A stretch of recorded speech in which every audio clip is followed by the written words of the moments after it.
Ayan, what's up dribblers at mga ka-shooters? Kamusta po kayo? Ayan, for today's update dito sa ating basketball covered court dito sa Palmera 3 and 4, kung saan mga ka-shooters, nakikita nyo yung nasa likuran ko. Ayan, meron ng project of Governor Inares. Ayan, ginuguhit pa lang yan mga shooters kasi pipinturahan pa yan.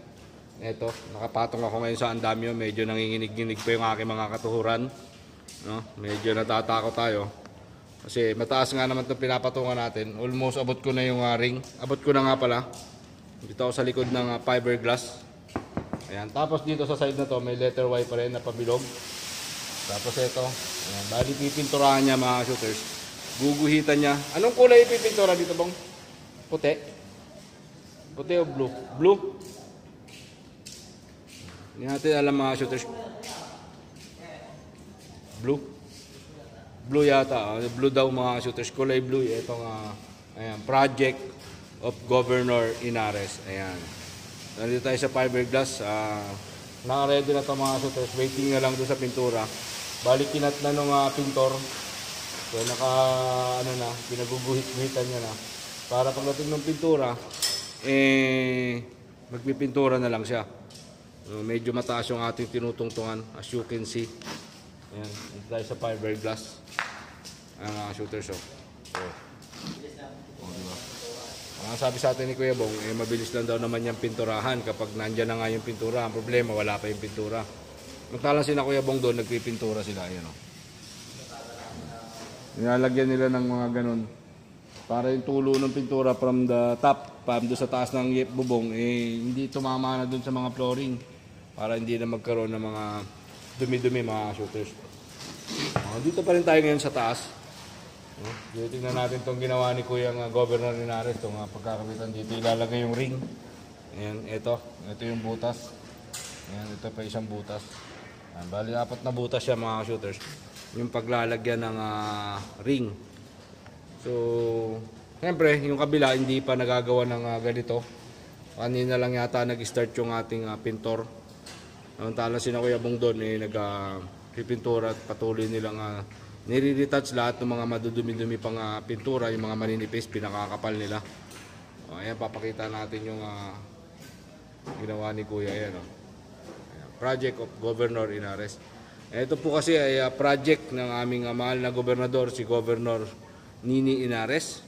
Siyempre, nakipagtulungan ang aming barangay captain, Alan De Leon, para yan ay madala sa aming Kapitolyo upang ma-approve nga at magawang basketball covered court itong ating basketball covered court dito sa Palmera 3 and 4 mga ka-shooters. So ayan. Ayan o. Medyo nakakatakot lang dito sa taas. Kasi although hindi naman siya gumagalaw, pero nakakatakot pa rin. May papakita naman natin sila mga shooters, yung mga nagpipintura sa baba. So bababa na ako kasi nanginginig na yung tuhod ko rito. Baka tumakbo tong aking kasi kung mapapansin nyo mga shooters, may gulong to, ayun sa baba may gulong. Baka tumakbo umandar, pero wala namang makina to. Baka lang tumakbo. Pero nakalak naman yan, hindi naman yan tatakbo. Natatakot lang ako. Ayan. Konting-konting panahon na lang, malalaroan na ang ating basketball covered court. Nagre-retouch na lang si Kuya Bong ng mga pinto-pintura. So bababa na ako mga shooters, nanginginig-ginig na talaga ako.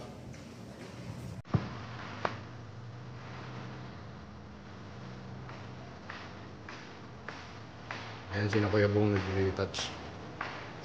Nagre yung pinto. Nagle-lettering nito.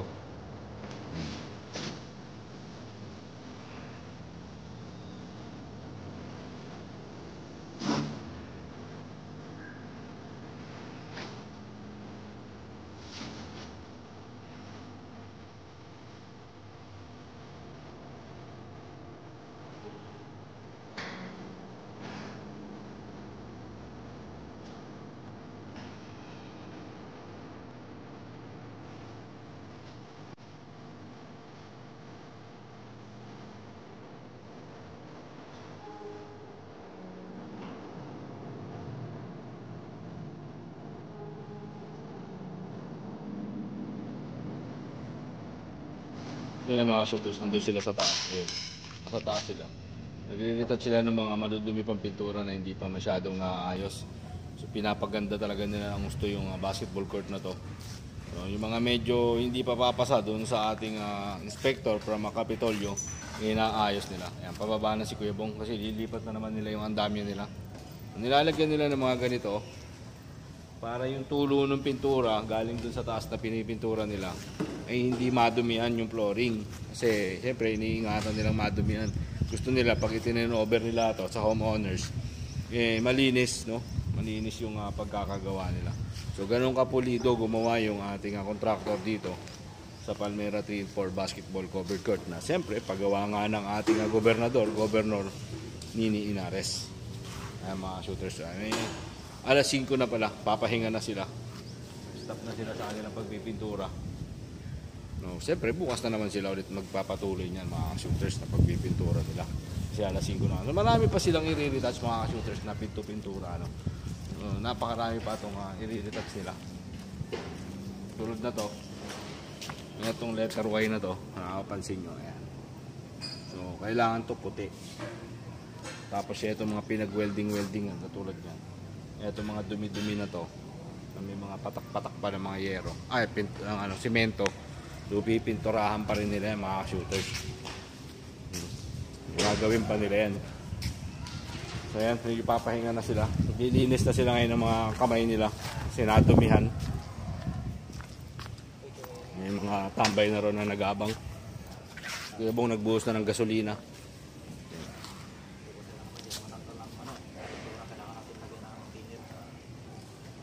Hapdi na naman yan. Balik ka na naman sa pagpunas ng ano. Parang tataka ko yung malinis kaya ngayon. Nasanay na siguro. Nasanay na, no? Wala na masyadong dumi. Dati kasi puro mayroong ano na yan eh. Mayroong pintura nila dati. First time mo ba yan dati? First time lang yan. Kaya naman pala... Sobrang pranabit sa pintura. Kaya napapansin nyo mga shooters, yung mga unang episode natin, yung unang pintura nila dito, buong katawan niya halos puno ng pintura. No? Maliban na lang doon sa tinakpan niyang face mask, walang pintura yon. Pero yung buong katawan niya halos may pintura, damit, lahat. Nakailan damit ka rito, brother? 4 na damit. No, 4 na damit, 4 na short din. Oh, di ba? Ganun kadami yung naubos niya. Inulit-ulit niya na lang 'yon. Kasi siyempre sayang nga naman kung magsasayang ng mga damit, no? Oh.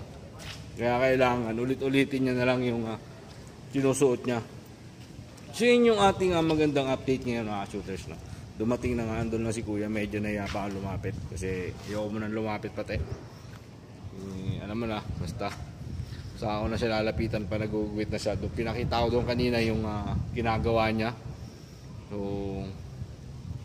ayan yung, ito pa yung kanyang mga gagawin. Ito gagawin niya pa to. So, letteringan niya pa ito eh. Ayan, lettering pa siya dito. Samantalang napakaraming rin dito mga ganito. Ayan, isang tamakmak kung dumating. Mga pagpinto-pintura. Ayan, ito. Itong ruler, malaking ruler, baby ruler, paintbrush, maliit, 1.5, yun yung size, 1.5. Tapos number 3, ano pa ba? Ito mga pinto-pintura, hindi ko naman alam to kung ano to. Ayan,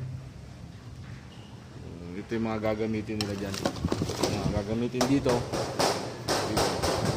lalagyan din niya ng Governor Inares. So, ano pa ba itong mga nandito? Mga puro lata lang itong mga shooters na pampintura. Wala naman ang iba dito. Ayan. Tapos meron mga ganito dito. Hindi natin kala sila dyan. Ito. May soft drinks. Lahat ina-update ko. May simento. Ayan, may 4 na simento na tira. Si Kuya Bong naman pumunta naman para maghugas ng kanyang kamay. Ayan lang yung magandang update ngayon ng mga shooters. Nagsisimula na. So hopefully by January 25 doon sa target na date matapos nila ito mga shooters. As you can see doon sa taas may mga guhit na project of Governor Inares. Ayan. Ayan. Nakita nyo naman. Ayan o. Diyan ako umakyat kanina mga shooters. Dito ako umakyat.